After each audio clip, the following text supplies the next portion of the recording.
Welcome, poultry enthusiasts, to another exciting episode of the Poultry Nerds podcast.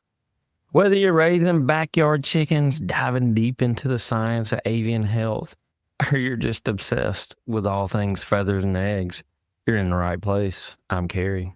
And I'm Jennifer. We're your hosts, and today we've got an episode packed with everything you need to know about, is it a hen or a rooster? From expert tips, fascinating facts, we're here to help you become the ultimate poultry pro. It's time to get nerdy about poultry. Today's episode is brought to you by Purely Poultry. Ready to grow your flock? Purely Poultry offers a huge selection of birds, chicks, waterfowl, turkeys, guineas, and even hatching eggs. Shipped safely to your local post office. Whether you're a beginner or a seasoned poultry keeper, find exactly what you'll need at purelypoultry.com. Welcome. Today we're going to talk about how to figure out if it's a hen or a rooster. If you're just watching Facebook, then all you got to do is look at those wing feathers. It tells you everything you need to know on every single chick that exists. So this is the shortest podcast in history. Or no, look, so I had this guy. He says, "Hey, do you mind if I pick the chicks up?" I said, "How many are you wanting?" He said, "I'm going to get 5 or 6 of them, but I want to make sure I only get one rooster." And I was like, okay. And so he picks one up, grabs it by the feet, holds it upside down. And I'm like, "What are you doing?" And he goes, "Oh, if they try to get back up, they're a rooster. If they just lay there, they're a hen." I was like, "Oh, okay." On their backs? Yeah, like he would hold the feet with a head dangling. And he said if they try to turn back up, then they're a rooster. But if they just lay there, they're a hen. I had somebody get some turkey poults from me one time, and she said that if you hold them in your hand and you let the legs dangle, if they tried to pull their legs back up, it was a male, and if they let their legs dangle, it was a female. And look, so with the other thing, like I actually Googled it because you know me, I'm on Google stuff to check it out. And that's a common thing for people to think that's the case. And there's some people that have said it's about accurate half the time, which I would think anything would be accurate half the time when you have 2 options. Yep, about the same as the shape of the egg or if you put it in the refrigerator or not. We really got to start doing some videos just because of the expressions on your face. But no, you're right. Like I've had people order hatching eggs and they're like, "Can I have ones that are more rounded than pointy? Because I've heard pointy ones are this and rounded ones are this, and I would like to have more hens." And I'm like, I want to say I'm very confident that a scientist has studied that. If there was some science to it, hatchery folks would be rich. And they wouldn't be ticking off all of the animal rights people by the grinding of all of the male chicks that supposedly happen. Yeah. And I'll just tell y'all, people don't do that. They sell those roosters too. Yeah. And they don't sell them a lot cheaper either. But hey, stick around as we break down the key differences between hens and roosters, covering everything from physical traits to the way they act. One of the easiest ways to tell the difference between a hen and a rooster is by looking at their physical traits. Let's start with the common wattles. A rooster will typically have a much larger and redder comb and wattles compared to a hen. That is a dead giveaway. Yeah. They want to get chicks and figure it out. And now there are some that you can hail after a week or two, but unless you're using some kind of sex-linked trait. Think of pullets, wattles, and hen. Don't they wattles and comb? Don't they stay a little bit pinker? A rooster will get redder faster. I know that with the American breasts that I have, the Rhode Island Reds that I have, and the game birds that I have, with those, that is true.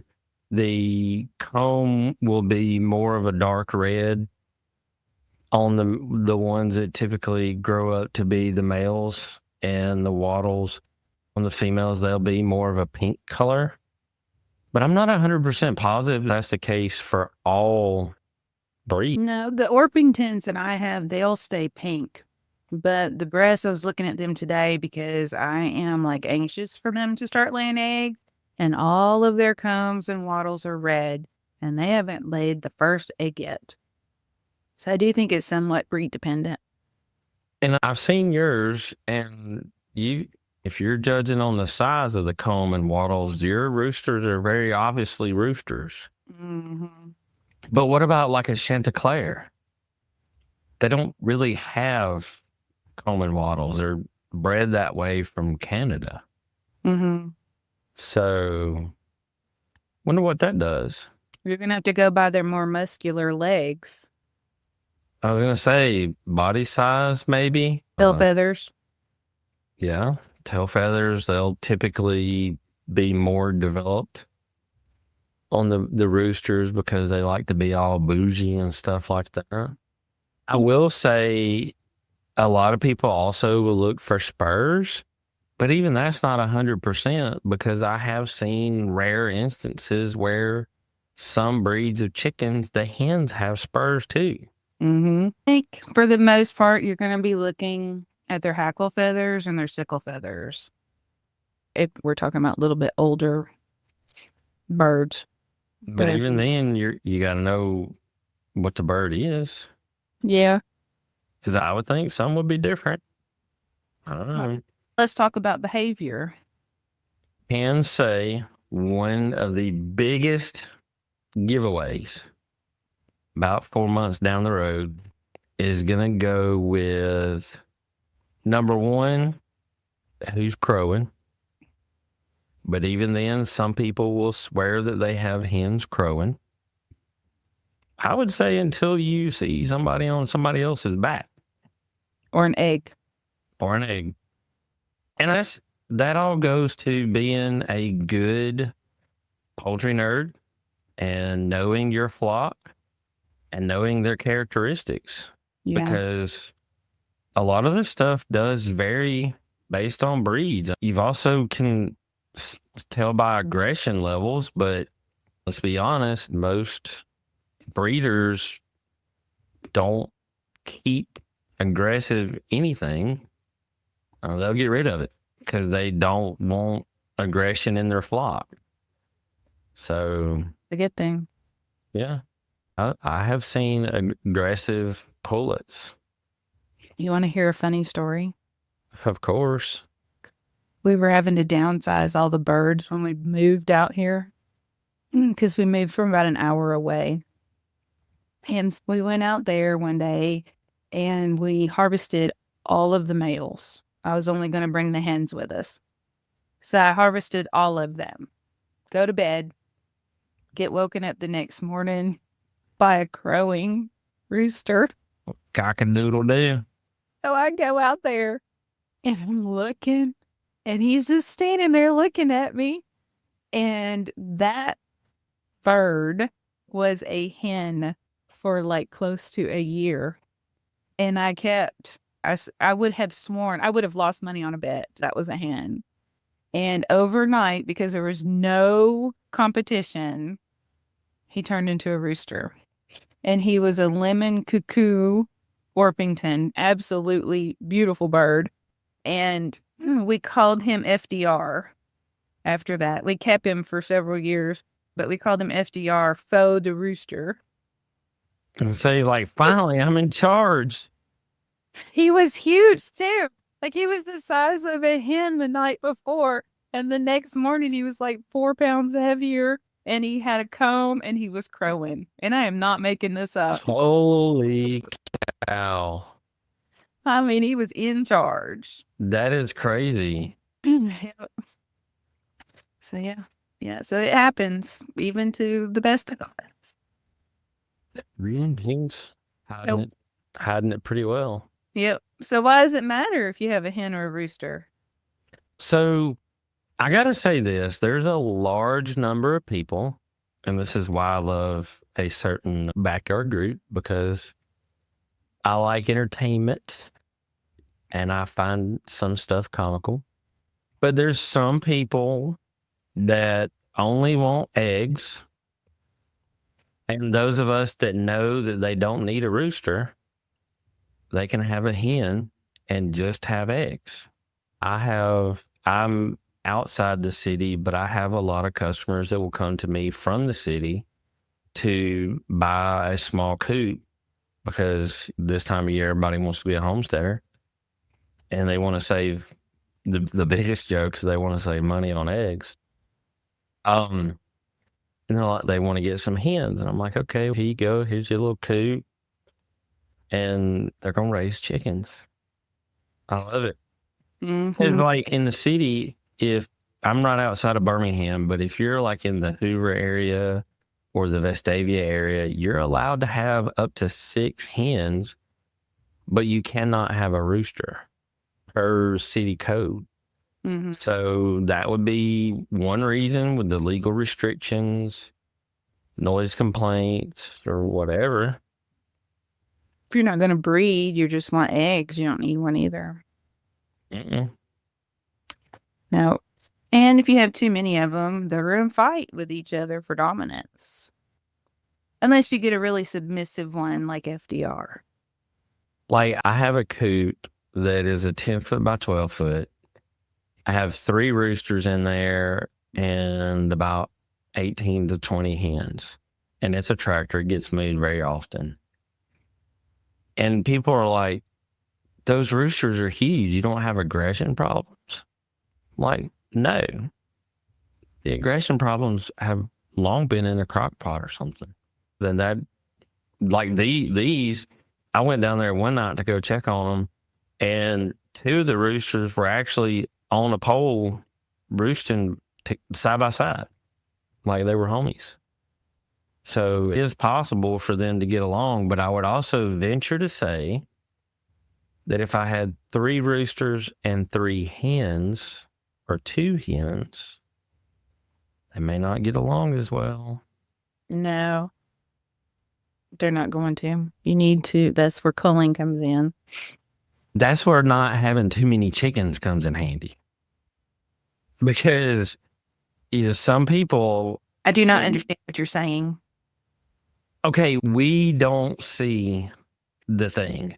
But I had a conversation with a lady the other night about feed, and she looks at feed the same way I do, but she was helping people find feed that was like $2 off, which made it $10.99 a bag. Which, okay, for somebody that has way too many birds and figuring out how to feed their birds is a problem, then I could see that. But here's the thing, just don't have too many birds. I don't understand what you're saying. But you feed your birds really good feed. I do feed my birds really good feed. Yeah. Yeah. Overcrowding is a problem. I'm just kidding. Can a hen ever turn into a rooster? I know the situation that you had, but... It's actually yes, it is possible. That's a story for a whole nother podcast, though. Because you put that in there and you weren't expecting that answer. Okay, but are you talking about caponing? Nope. Oh, okay. Oh. They do that surgery on people. I guess they can do it on chickens too. Yeah. So sorry your ass now, aren't you? We'll do that on another podcast. Yeah, that's fair. That's the. But people, for the biggest part, there may be some truth to a lot of the things that you see on internet If you look at the wing and it makes a B, is it one or is it straight? Is it another? For some breeds, some of those things are true. But you need to know that it's not a one and done thing. So that image that floats around Facebook this time of year, where some of the feathers are shorter, like every other feather is shorter, and then every other feather is longer. So they think that, okay, you look at the wing and then you can tell.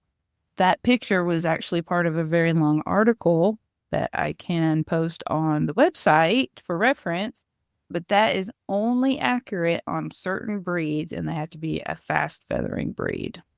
Yeah. So it's not really accurate for most people at all. That's what a grow out pen is for, right? As a chicken person, yeah, you just throw them all in the grow out because you got to wait and find out what they are. And it's a good excuse to have more.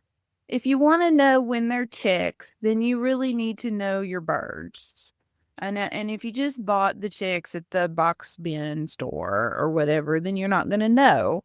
But like my Orpingtons, the girls will get their tail feathers earlier than the boys. But then by, 4 or 5 weeks, you can't tell anymore. They're caught up to each other. Right. So you just got to know your birds or be patient.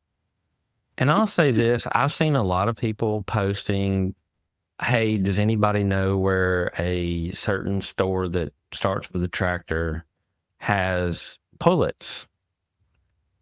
Because a lot of places do advertise that they sell just pullets. I've also heard of people buying a bunch of said pullets and getting about half a brooder full of roosters. If you had the sex-linked chickens, then you could guarantee pullets. Yes. There's a show on that, and so you could go back and reference that show. Auto-sexing or sex-linked.